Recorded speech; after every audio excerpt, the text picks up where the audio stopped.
Reaction, an American LFC podcast, starts now.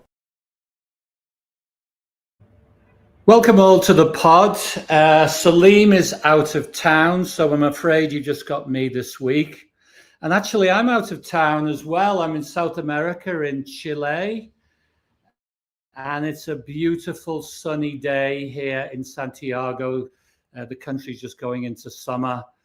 And I fear that back on Merseyside, things won't be quite so sunny as Liverpool fell into the sixth defeat in 7 Premier League games. And I have a suspicion that all over the internet right now, we will have avid Liverpool fans ranting and raving about this defeat. We'll maybe try to look at it in a little more measured way today. But is it concerning? I think I'd have to say yes, because coming into the game, listening to various pundits on radio stations and YouTube and what have you, they were pointing out that this was going to be Liverpool's big chance to get back into the title race again, with a supposedly easier run of games coming up. But as one pundit, I can't remember who, pointed out, most of these teams prefer to play a low block and counter. They're good on restarts, and these are all areas that Liverpool struggle in. And of course, Nottingham Forest have just been taken over by Sean Dyche. And instantly you can see one thing he's done to the Forest team is he's brought them back to the defensive solidity that they had under Nuno. And I know on Merseyside he's had many critics for his style of football, but I think one thing that was predictable to a degree was he has a lot more ammunition to play with down in Nottingham. And so it proved on this particular game.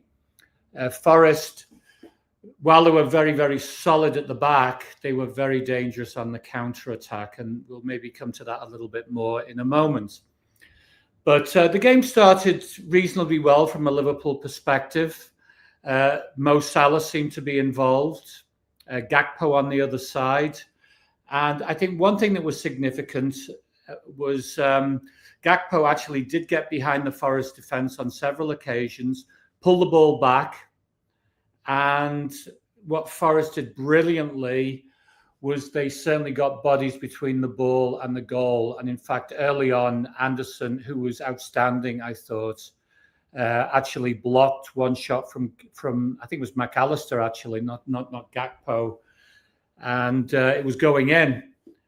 And that kind of set an early tone, but you could see that Forest were well organised and that they had a threat when they broke. The goal, though, came from a corner kick, which has been a little bit of an Achilles heel for Liverpool restarts, not just offensively but defensively this year.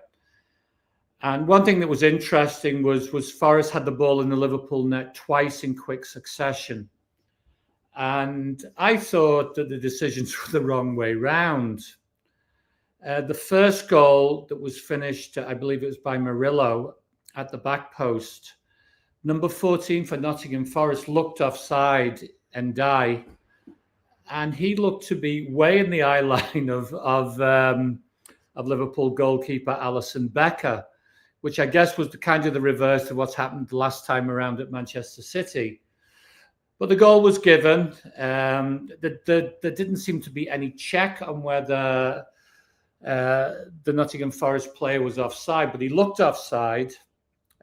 Maybe I got that wrong, but he did look offside. And then moments later, Forest scored a second for an alleged handball. And I used the word alleged because I couldn't see it.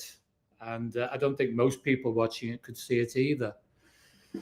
So the game continued in similar fashion, but obviously Forest now had a lot of confidence. And I'd mentioned Elliot Anderson earlier.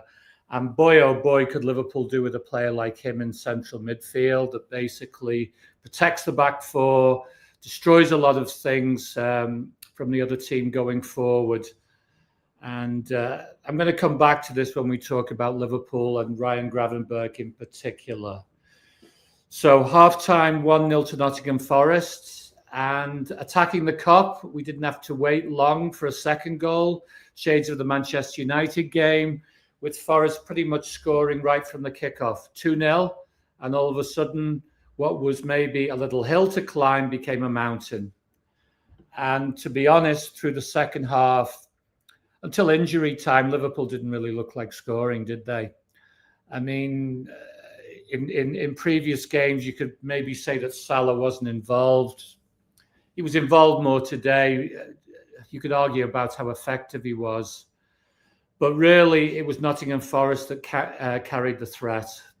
Liverpool, the style was very, very laboured, lots of possession, very little penetration. They don't really look to go down the middle too much.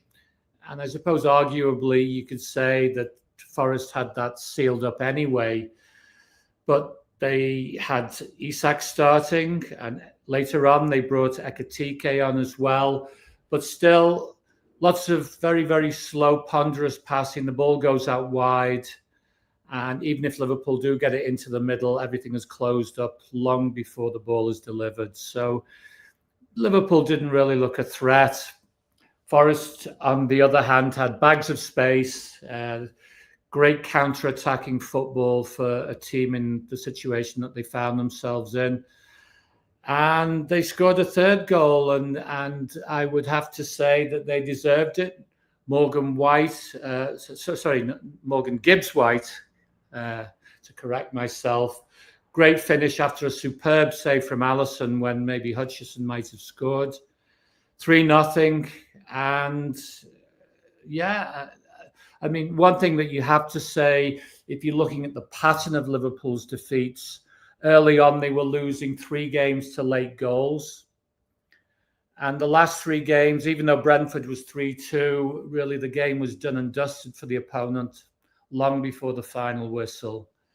And if you throw in the Crystal Palace League Cup defeat as well, that is 3 successive 3-0 defeats for Liverpool, 2 of them at Anfield. And so I know that Liverpool fans right now will be questioning the manager, Arne Slot. And I think that what we've been saying on the pod since before the season started was that this was going to be the season when we actually see how the manager coaches himself. Because he did a fine job last year, clearly taking the team to the league title. And as many have pointed out with Jurgen Klopp's team. And he was kind of smart from the perspective that he just tweaked things, didn't change too much. But what we saw over the summer was we had a considerable outgoing of players and a considerable incoming of players. And I think it's fair to say, and many have pointed this out, that maybe he's tried to make too many changes too soon. And now he's kind of reverting a little bit and trying to recapture some of the magic, if that's the right word, that they had last year.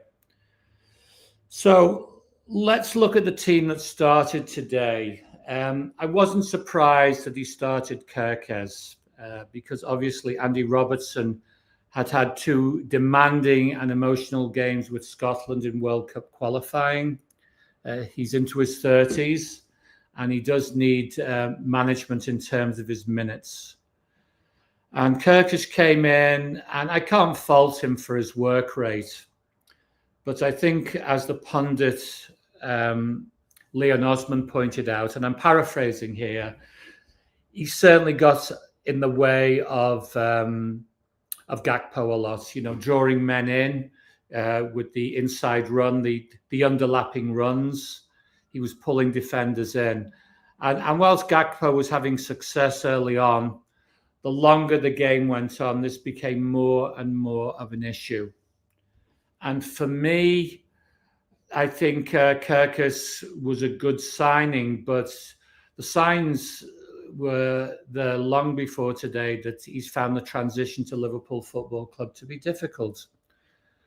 And I think I think Arne would be better served by using him in similar fashion to the way he used Tsimikas last year, where Andy Robertson was the majority of the time starting fullback, got most of the minutes, and then Tsimikas would be brought in for relief, as it were, a decent fullback.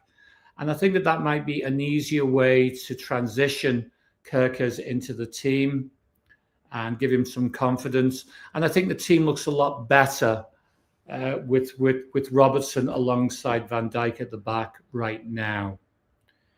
The one surprise with the starting lineup was starting Alexander Isak, because obviously Isak hasn't played too much. And I can understand, or I can kind of guess why he might want to have started Isak, in so much as give him a boost, as it were, to say, look, you're my guy, you start, but you can't deny the fact he's not played much. He didn't play much for Sweden. He didn't play at all in the last game. And so maybe from our perspective, with the benefit of hindsight, this wasn't a great decision by Slot, particularly as Ekitike has looked bright this season. He's just scored his first goal for the French national team and presumably has a lot of confidence. So I guess with hindsight, we can say that one certainly failed, because Isak really wasn't in the game, was he? And so I feel bad for him, because we know he's a good player, but whether the manager likes it or not, he's going to have to transition him in a similar way perhaps to Kerkez. And I think he's got to consider alternative ways of playing. I think we've all been critical of Mo Salah of late. And I mentioned earlier that you could maybe debate his effectiveness today, but he was involved. And so I think that was something that hadn't happened in some of the games earlier in the season, where he was totally invisible. I didn't think he was invisible today. Effectiveness, at times okay, at other times, yeah, maybe he could have done better. But of course, we can all do better sitting up in the stands. So looking forward, I'd kind of briefly touched on Gravenberg earlier when I mentioned Elliot Anderson, who is looking like he's going to be a starter for England in the World Cup. And I think we can all see why Thomas Tuchel rates and values him. He does a phenomenal job. And I know a number of clubs are looking at him, a number of the bigger clubs. Liverpool could be amongst them. But I think Liverpool right now, given what's happened over the last few months, they've gone from a club that has maybe been relatively conservative in the transfer market into all of a sudden the expectation of the fan base is that they're going to be signing everyone and their dog. And I think there's lots of question marks to be raised around that issue. But coming back to Gravenberg, one thing I've felt the whole season is he doesn't really want to be the number 6 anymore. He doesn't want to be the defensive midfielder. He wants to get forward. He wants to show that side of his game. And I think that's fair enough, maybe over the long haul. But right now, unless the manager is prepared to put in Endo as a defensive midfielder, that is not going to happen. And I think the manager, Arne Slot, and I've heard him reflect on this himself, is that he struggles in terms of rotation.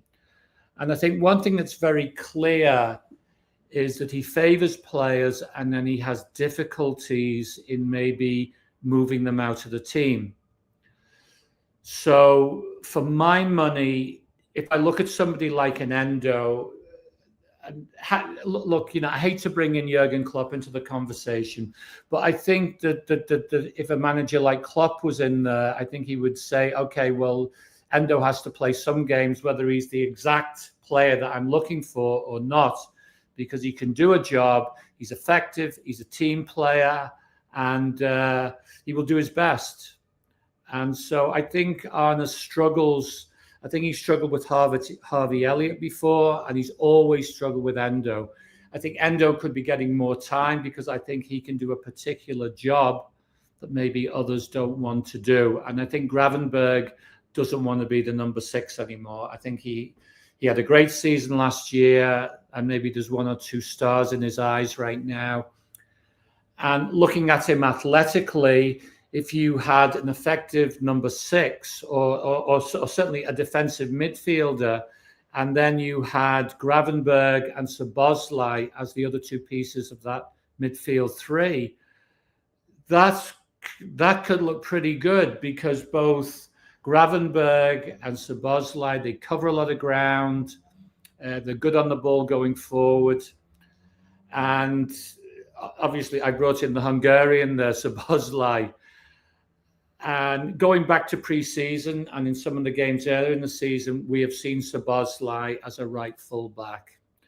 And I don't think that that's a bad tactic. I think that initially in pre-season, I can't recall which game it was, Szoboszlai played there.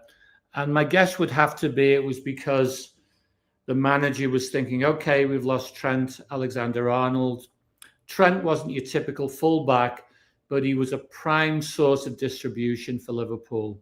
And maybe Szoboszlai can offer some similar type of skills and similar pose similar threats for opponents from the right back position, and then he comes into the midfield as well as Trent did. But I think that the truth of the matter is right now that Liverpool needs Szoboszlai out and out in midfield. I think that the brief little improvement that Liverpool had over the Aston Villa and Real Madrid games was because you had Conor Bradley on one side, Andy Robertson on the other side, 2 solid full backs. And they can offer something defensively, and they can both get forward and attack. And Liverpool look much, much better in that setup. Now, unfortunately, we know that Conor Bradley is out. Now, one thing that I find a little strange, and it's coming back to this difficulty with rotation, because clearly the manager doesn't, or is, I don't know if he doesn't want to play, but he seems reluctant to play players. I've mentioned Endo, and I think Joe Gomez comes into that category as well. Now Gomez to me is a good player. He can play effectively as a central defender, and he can play fullback on either side, actually. And I know that towards the end of his time at Anfield, that the Klopp would use him as a right back if necessary. And of course, the thing with Joe Gomez is he's injury prone, but he's not injury prone when he's sitting on the bench. And I think there's many times when he could have played this season instead of Konate, because Konate, as we have all seen, is very much up and down. So I think Gomez is a legitimate consideration to play as a more traditional right back. And then the thing that's a little bit interesting about it is that there's a forgotten player that Liverpool signed a couple of summers ago from Aberdeen, and that's Calvin Ramsey. And Ramsey came into the team, and then I think he had some growth issues, he had some injury issues, and he kind of became a forgotten man. And I think one thing that was interesting was he was one of the players, or one of the few players, that did well in that debacle in the League Cup against Crystal Palace. And I think Arne, and it's the same as Endo, I mean, he sees these players in practice, but I think he's just got to throw a little bit of caution to the wind. And he's got to give them a go, whether it's Gomez or Calvin Ramsey, Endo. These are all internationals, to be honest with you. They've all played for the country. And okay, you can make an argument that Ramsey's young. Fair enough. He's had injury problems and he's struggled. He's been out on loan and hasn't done brilliantly. But apparently he's been doing well with the under-21s, as he's still eligible age-wise for that group. And as I say, he looked pretty good on a night when Liverpool had an awful game against Crystal Palace. So I think, Arne, you've got to gamble a little bit more, and you've got to give some of these lads a run. Certainly in the Premier League, and I know he's going to feel some pressure. I think the title is well and truly done and dusted. How anyone can see anything else, I think, is well beyond me. But what he might start to feel some pressure on is whether or not they can qualify for the Champions League next year. So I think that if you're going to look at players, you've got to look at them now, because you're giving the old guard, as it were, a run, and they're not doing the job in the Premier League. So I think you've got to take a leaf out of your predecessor, and I think you've got to give players a go. And I think back to the season after Liverpool won the league under Klopp, and actually they were going great guns. They were top of the table at Christmas, and then they had that terrible run of injuries. And Jurgen made the mistake of playing his central midfield at the back. Liverpool went on that awful run. And then he was honest enough to say, well, I screwed up. And he brought in 2 academy players in Nat Phillips and Ryan Williams. Phillips has moved on to West Brom right now. Williams is still there. I think you've got to look at centre-halves, and they may not be your favoured ones. Maybe you put your best team out in the Champions League, but you've got to start maybe increasing the number of players involved, because, as I've heard Arne admit, Liverpool ran out of gas when it came to chasing trophies on 3 fronts last year, and that was shown nowhere more clearly than the back-to-back defeats to PSG and Newcastle in the Carabao Cup final. So I know there'll be hard questions being asked of the manager, not just on Merseyside, not just up and down the land, but all over the world, because as we all know, Liverpool has a huge international fan base. And I don't think his job should be in danger, but it'll be interesting to see that if it carries on this way, and for example, Liverpool's Champions League place comes into question, you can look at it in a way and say, well, it's like the threat of relegation, isn't it? Because if you get relegated, you lose out on the dollars and cents, or maybe I should say the pounds and pence in England. But whether you like it or not, football is now a money game. And if Liverpool doesn't make the Champions League next year, then that has an effect. And I think one thing overall, I follow a lot of the Liverpool stuff online and the media and what have you. And everyone was going on, FSG doesn't sign players, they don't sign players. And all of a sudden they've signed a lot of players. So you can kind of say, well, maybe too many changes too soon. I mean, like, that's up to the manager to some degree, I would guess. But they've signed a lot of players, and I think that they're all pretty good players. But they're certainly struggling as a unit right now. And some of the chemistry, some of that magic I kind of alluded to that they had last year has maybe been, I don't know if it's been destroyed, but certainly it's become less effective. So already the talk is, okay, Guéhi and Semenyo during the transfer window, which is coming up in January. So Liverpool are well managed. So I'm assuming from a financial point of view, I don't know, that would probably be another 100 million. So there's that side of it to consider.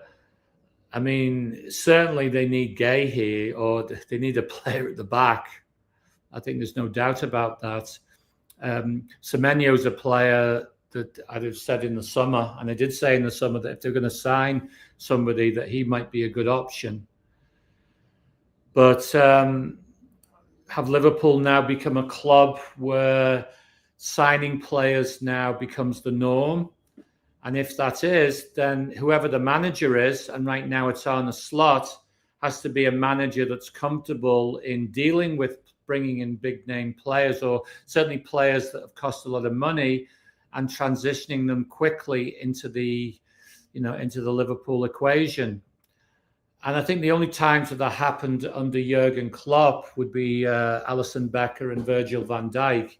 I think most of the signings that Liverpool made, I mean, even Mo Salah, I think what was he, like 35, 40 million? Sadio Mane the same. And whilst they went straight into the team, there maybe wasn't quite the same pressure that there is now, say, for Florian Wirtz, Alexander Isak, who cost considerably more. And if they buy a Semenyo, for example, I mean, like, Semenyo's not going to come to sit on the bench. So that might help the team on the field. How's it going to affect the chemistry of the team, which is already maybe damaged to some degree? And coming back to what was mentioned earlier, this is the season that we see how Arne Slot coaches. So hopefully he can get the thing under control, and he doesn't have much time before PSV on Wednesday. And then we've got West Ham next week. And I haven't seen the final score from Bournemouth, but West Ham were like Forest a couple of weeks ago. They were struggling. They were looking awful, but I know they were 2 goals up at halftime today. So they have Nuno there, and Nuno, like Sean Dyche, knows how to organize a team.